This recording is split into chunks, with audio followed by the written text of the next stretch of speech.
Va šitaip sukasi elektros skaičiukas atgal. Badauskai vagia elektrą ir yra laidų susikeitę. Pas manęs įjungus į trečią fazę, antrą fazę čia.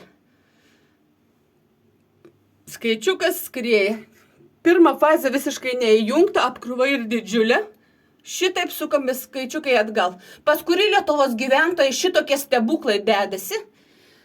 Plombos ir įsilaužus Badauskui į namus, plombos yra nudraskytos naujo kontrolinio skaičiuko. Klaipėdos memelis buvo įstatęs, buvo užfiksuota, nupaveiksluota su visom plombom.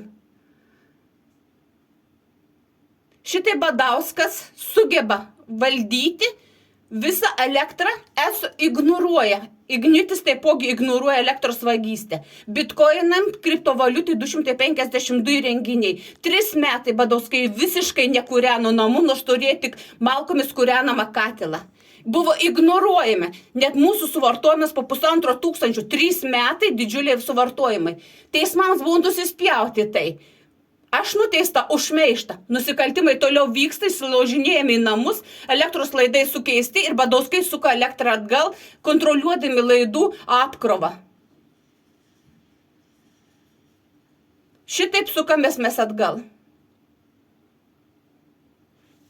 Vagystė vyksta.